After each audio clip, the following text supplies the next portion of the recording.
Now, starting the bulletin this afternoon, President William Ruto has announced that the government will reduce the price of diesel by 10 shillings per litre starting next month. The decision was made after a meeting with transport sector stakeholders held in Mombasa. Speaking to journalists, President Ruto said that the fuel crisis has been caused by the ongoing conflict in the Middle East. He asked Kenyans to remain patient as the government works on long-term solutions, including removing import taxes on electric vehicles. At the same time, Matatu owners announced that the planned strike has been called off following the government's intervention. April, May, and May-June 2026 pricing cycles. The government has spent a total of 28.19 billion on fuel price support through direct stabilization measures and tax relief interventions. These interventions have protected millions of Kenyans from even more severe economic hardship. I have further directed, after consultations with the leaders present here from the transport sector, and we had many hours of consultations with them yesterday. I have directed that in the pricing cycle, next pricing cycle, we are going to further reduce the price of diesel by a further 10 shillings for the June-July cycle to help stabilize pump prices and provide additional relief to consumers. Thirdly, through the government-to-government fuel supply framework, we have secured guaranteed fuel supplies despite global supply chain disruptions, ensuring uninterrupted fuel supply availability across the country. The arrangement has stabilized fuel pricing compared to the old spot market system, where prices fluctuated sharply every month. Is to announce to all our members, especially our investors and drivers and conductors, that after these good deliberations we have had with His Excellency, we are saying that the strike that we had suspended has been called off. And still on that, President William Ruto has directed the National Transport and Safety Authority to allow Matatu operators to continue using graffiti and artwork on public service vehicles. Speaking from State House, Mombasa, Ruto said the government will support Kenya's vibrant Matatu culture while also ensuring safety and respect on the roads. The move comes after the High Court upheld NTSA regulations controlling excessive vehicles modifications such as tinted windows and decorative lighting, saying the authority acted within the law to improve road safety. Recognizing the important role of creativity and self-expression within our transport culture, I have also directed the NTSA to facilitate an enabling environment for Matatu operators to continue utilizing artwork and graffiti on their vehicles in a manner that upholds safety and respect for other road users. The industry is telling me that they have been told they must remove all graffiti from their matatus. And I'm asking myself why. And religious leaders from the Kikuyu area in Kiambu County have urged the government to pay closer attention to rising fuel prices in order to ease the burden of living in Kenyans during the current difficult economic period. According to the leaders, the frequent increase in fuel prices has contributed significantly to the rising cost of essential goods as well as transport services across the country. They called on President William Ruto to fulfill his promises to protecting the interests of citizens by lowering the cost of living. The leaders also appealed to the government to work closely with stakeholders in the transport sector to find a lasting solution that will ensure Kenyans can afford transportation costs nationwide. Wakati mambo kama hii mafuta inafanyika inatu affect sisi wote. So I do believe kama the nation of Kenya together tuache blame game.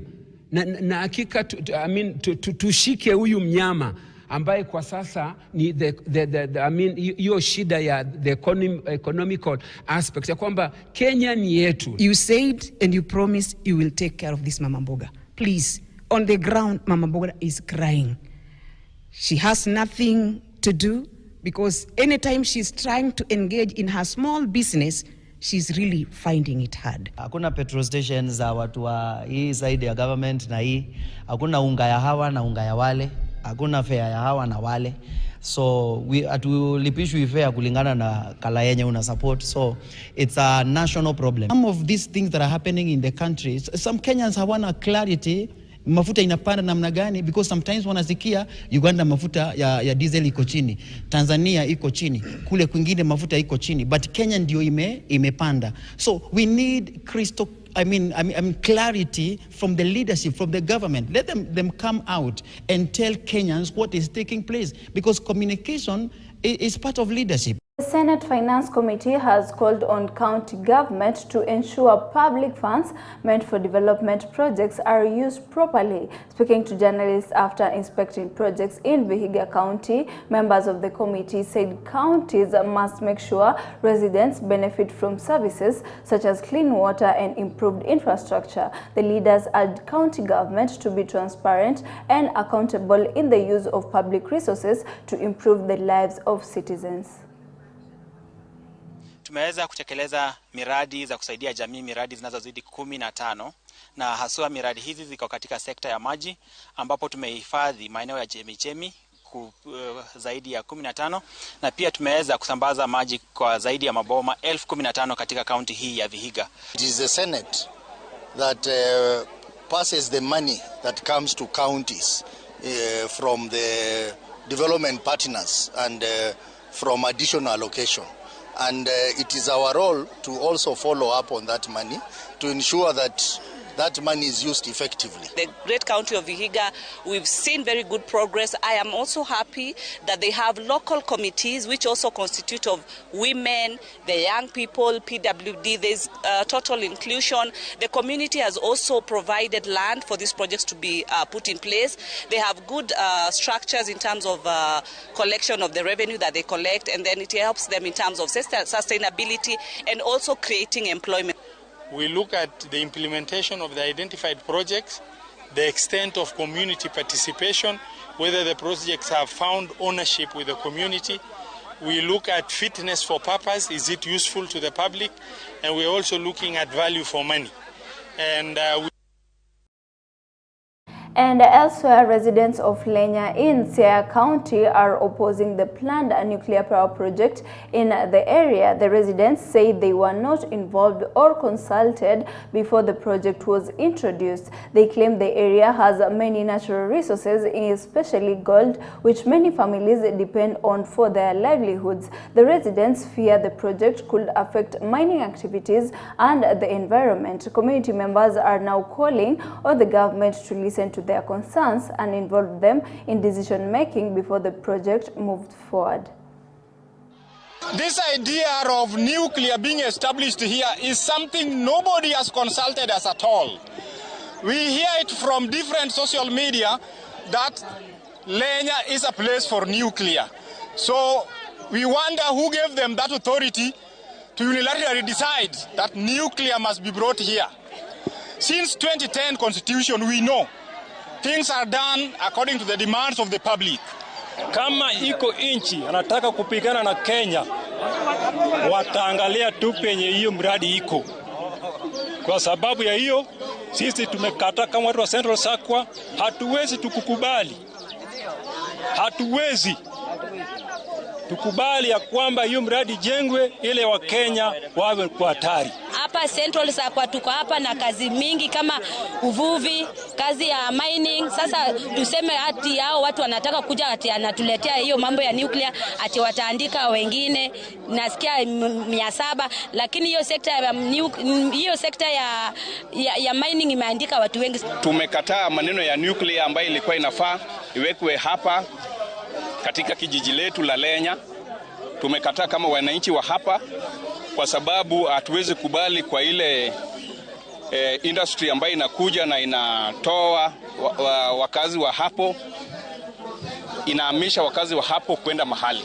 Moving on, the Ethics and Anti-Corruption Commission (EACC) has urged institutions of higher learning to enhance their examination and certification systems in order to curb cases of fake academic certificates. Speaking during an event held in Kisumu, senior EACC officials emphasized the need for universities and colleges to remain vigilant and ensure proper verification procedures are followed to prevent corruption and protect the integrity of the education sector.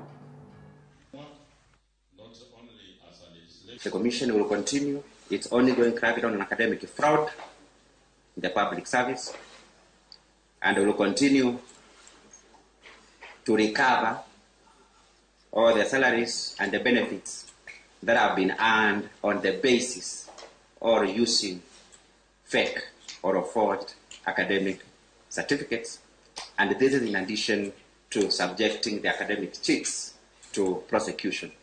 Anything that is wrong in terms of employment, conflicts, whether in procurement, forgery of documentations in employments, are basically a cancer in our body, politics as a society. You can run for now, but you can run away for some time like a booker. Even after 20 years, you'll be arrested. So the best way to cure this mischief is to go forward and clean your name. Well, cases of gender-based violence, suicide and the use of illegal alcohol continue to rise in Nyeri County and the Mount Kenya region. In response to the growing crisis, the Ministry of Gender, the Nyeri County government and stakeholders from different sectors have organized a meeting to discuss long-term solutions. Leaders say illegal alcohol abuse is contributing to family conflicts, poverty and insecurity in the community. The meeting aims to find effective ways to protect families, support victims and reduce the spread of illicit brew in the region.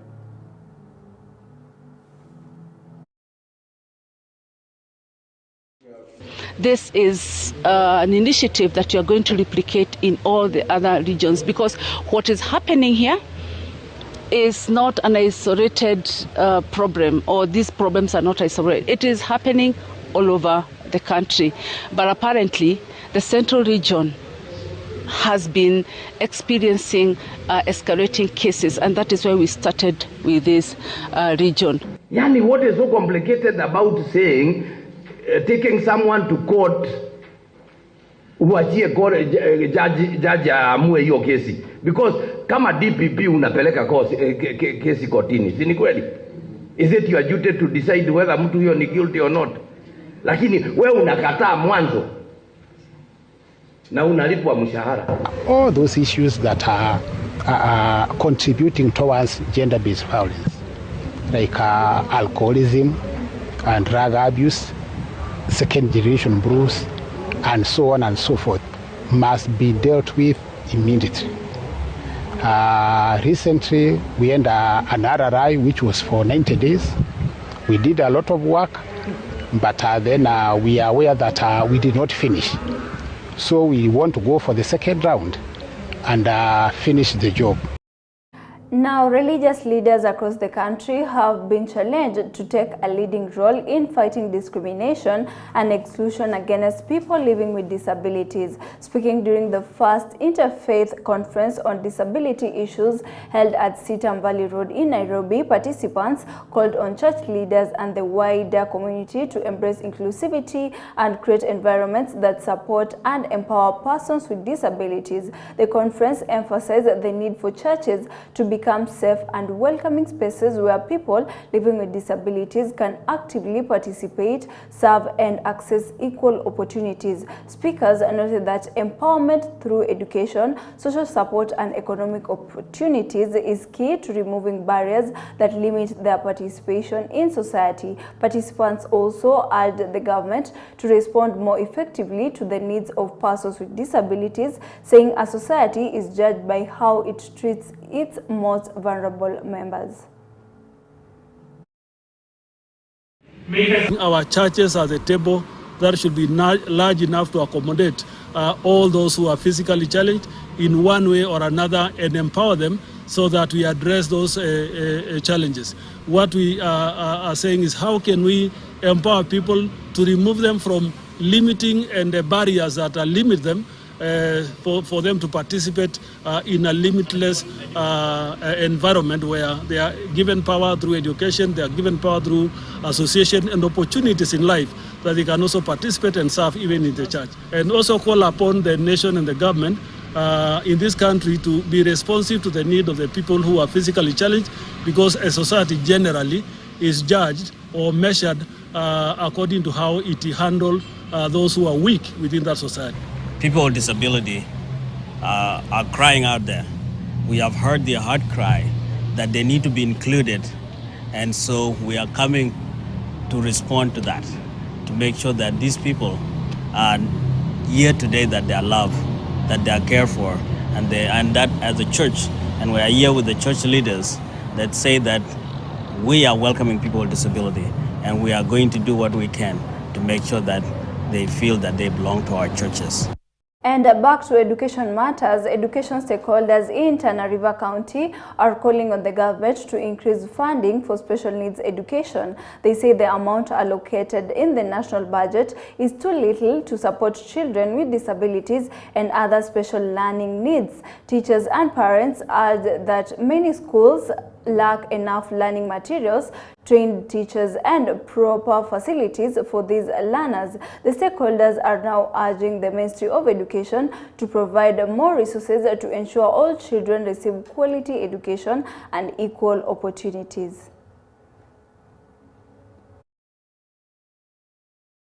Serikali jawahi fikiria ya kwamba even though kuna special school, but pale special school inafaa iwekezwe pesa yenye hata caregivers wanawekwa pale ili waweze kusaidia hao watoto, kwa sababu utapata ni mtoto mwenye labda hana hata mkono, utapata hana hata mguu, ana need mtu wa kumshika na kumwelekeza kwa kitu ambaye anafanya. Tunapoangalia wanafunzi ambao wana ulemavu, tuangalie maeneo ambao wanasomea, madarasa yao ya vipi, pia mahali wanapokaa kwa wale wako shule za bweni wamewekwa kwa njia gani, na hii yote itakuwa sawa kama tutazingatia kuongeza bajeti ya masomo ya wanafunzi ambao wana ulemavu na pia wale ambao wana mahitaji maalum, ili waweze kusoma bora na kupata kuwa wanafunzi ambao wataweza kuelewa mambo ya shuleni na kutimiza ndoto zao.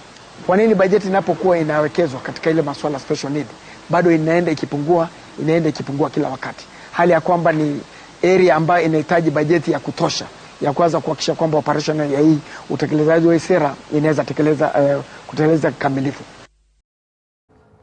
Now, in Butere, Kakamega County, a group of widows and women living with physical challenges have come together to find ways of improving their economic situation. The women say they face many hardships but are determined to support one another through small income generating activities and community cooperation. They are now calling on the government to help uplift the area by establishing a vocational training college or a factory in Butere. They believe such an investment will create jobs, improve skills, and help transform their lives.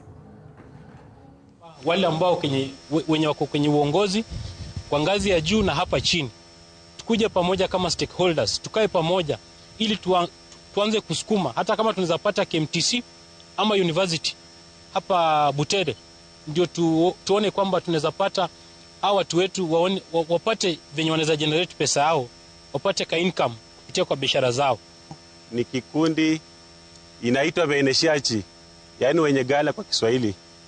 Sisi tuliamua kujikusanya pamoja na wamama mostly wajane, wengine wajiwezi, wengine hawezi weka 3 meals per day. That's why tuliamua tukae pamoja, tuwesemezane na tuweze kuweka mahali miradi, tutafute mahali kama miradi, tunaweza weka mahali ili tuweze kusaidiana. Hichi chama kama kingeweza kuinulika, ingalawaji support hao wa chini sana wenye wako ni wengi. Kuna watoto wenye wamesoma hawana kazi. Kuna vijana wenye wako hawana hata kibarua cha kufyeka. Hata mimi ni mlemavu tena ni mjane. Sasa naomba tu mtusaidie hii chama. Mtusaidie vile tumejiunga pamoja. Tupata hata mimi kuna madudu jigas. Kila siku zinanikula. Sipati usaidizi. Nikienda huko nikiomba hata msaada ati wanitengenezee kwa nyumba hawezi kunitengenezea. And in Juja, Kiambu County, residents of Daima, Muiga Inn, Dekoma and nearby areas have come together to repair a road that had been in poor condition for a long time. The community, led by efforts so locals contribute both time and resources to fill potholes and improve accessibility in the area. Frustrated by the slow pace of official repairs, the residents decided to take action themselves to make the road usable, especially during the rainy season when movement becomes difficult. The initiative has been praised by members of the community who say it has improved transport and revived hope for better infrastructure development in the area.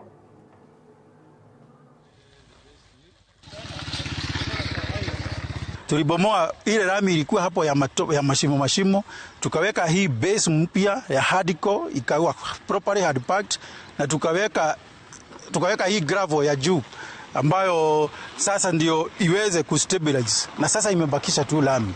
Na kwa hivyo sehemu hii yote sisi tunaamini ya kutosha ya kwamba tutafaulu, na hakuna mbunge hata mmoja, hakuna MCA, hakuna kiongozi yote ambaye tumepatia kura mwaka wa 22 ambaye amekuja kutusaidia, lakini tumepata ahadi tofauti, lakini kwa mpaka saa hii hatujaona msaada wote. Ni uchungu sana. Nimesimamisha mambo zingine ama naenda an extra mile kuenda kutoa pesa ya kulipa hii kutengeneza barabara ambazo tunafaa kutengenezewa na serikali ya kaunti pamoja na serikali kuu, lakini haijatengenezwa.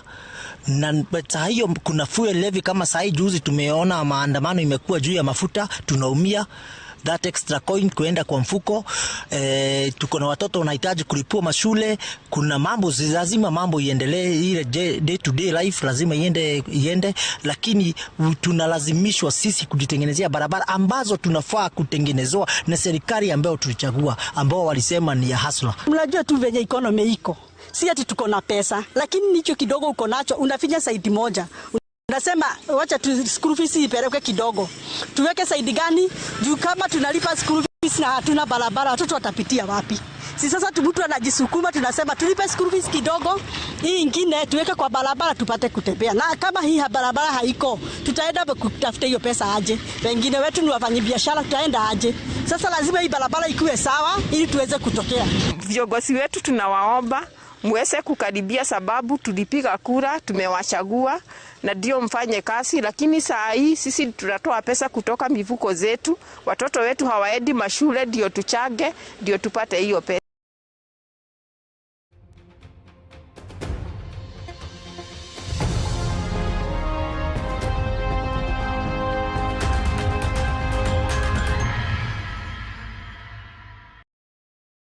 And in business news, Agriculture Cabinet Secretary Mutahi Kagwe has defended the implementation of the 2026 tea levy regulations, saying the tax is not meant to burden tea farmers. Speaking in Kericho during the National Tea Day celebrations, Kagwe said the revenue collected from the levy will be used to improve the tea sector and support farmers through better services and development programs. He assured farmers that the government is focused on enhancing the tea industry and increasing its benefit to growers across the country.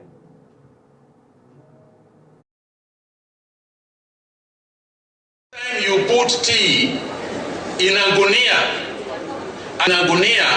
we are exporting our jobs. We are exporting our jobs to Europe. We are exporting our jobs to Asia. And we need the jobs. As I was driving from Kisumu, coming here to Kericho, on the sides of the roads, I see young men and women. And it is time, Aaron Sheriot, my younger brother, Senator, it is time for us to make laws and otherwise to make sure that our products are value added before they leave Kenya. We must value add. We want to concentrate on some 5 critical areas. One is quality and value addition, which for now, when I see us, we are doing very well. I want to appreciate the farmers. Wamejaribu kwa maneno ya quality. When we started talking, there was a story of East and West. They are almost at par now because of quality. Can you clap to our big farmers? KDDA, look for money now for the farmers. We met here in Kericho in 2023 during the tea conference, and we made a lot of progress. That is the time that even many stakeholders agreed to remove all the cases that we had in the court that were forestalling the tea bill. I want to humbly request as a final remark, Waziri, that now is the time for you to come and we do another stakeholders engagement. You're still welcome here in Kericho. We are open so that we take stock of what we gained from 2023, where we are and where we need to move forward to you.